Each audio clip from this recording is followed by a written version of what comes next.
This week, we're traveling to southern Italy, where a volcanic earth gives rise to one of the country's most distinctive white wines. Our destination is Campania, a region where vineyards have grown for centuries in soils shaped by ancient eruption.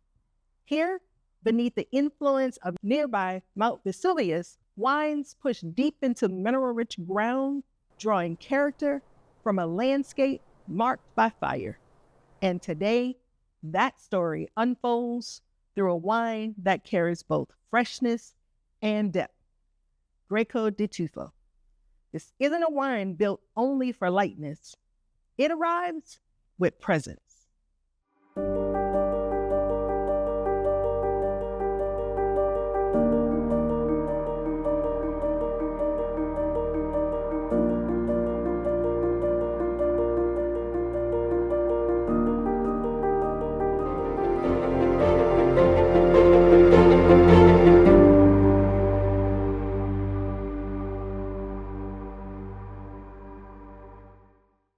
Welcome back to Swirl.Sip.Savor, your passport to the world of wine. I am your host, Beatrice Gautreaux. Travel with me as we explore wine around the world, one region, one bottle, one glass at a time. In our summer series, we're exploring white wines that deserve a closer look. Bottles with strong identity, regional character, and stories that continue to surprise us. Our journey so far has taken us along the Mediterranean coast of southern France, high into the Swiss Alps, across the historic borderlands between Italy and Slovenia, and today our journey moves south to a landscape shaped by ancient volcanic forces and one of Italy's oldest wine traditions. Welcome to Campania. By the end of this episode, you'll discover how volcanic soils and ancient traditions combine to produce wines with a remarkable character. And the next time you're searching for a summer white, you'll have a new bottle to add to your wine rack. Campania surrounds Naples and holds some of Italy's oldest vineyards. Ancient Greek settlers brought viticulture here more than 2,000 years ago.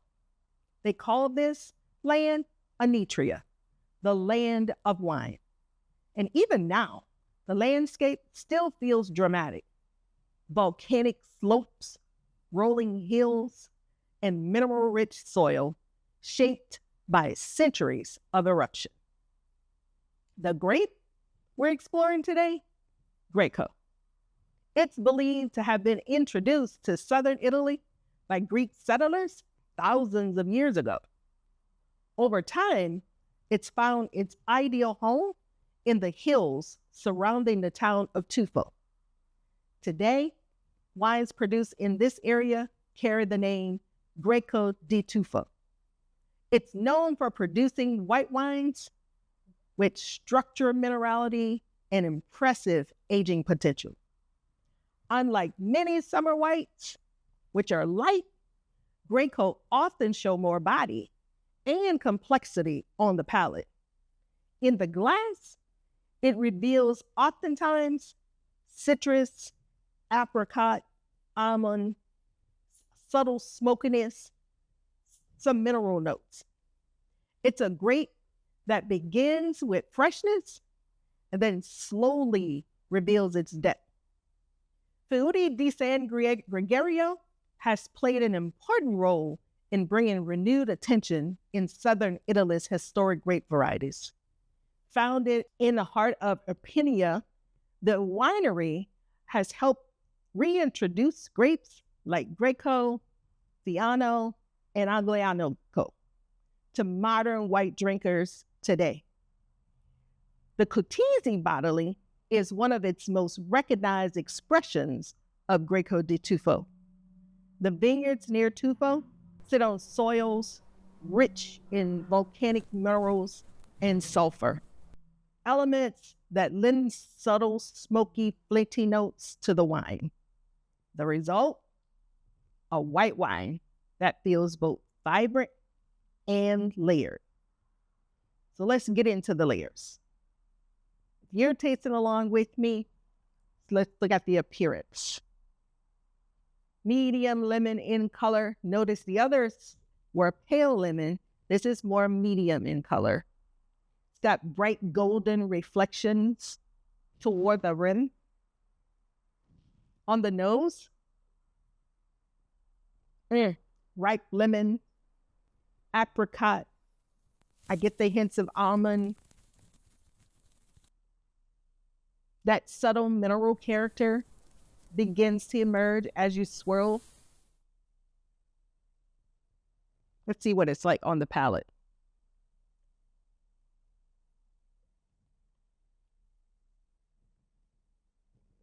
This wine opens with vibrant acidity.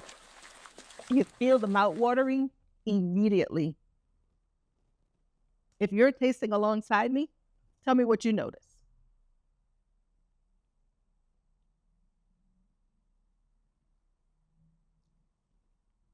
The wine then begins to broaden across the palate.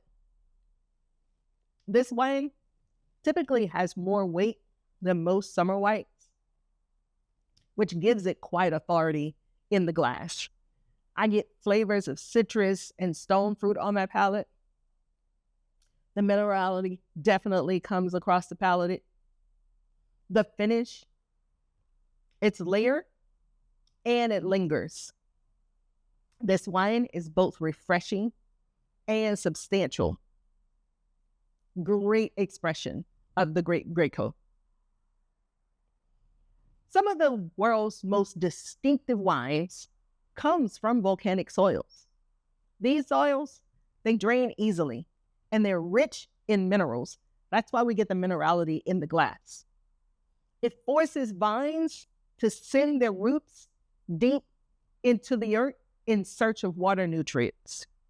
And the results are the grapes that develop remarkably. The concentration and the character are just intensely remarkable.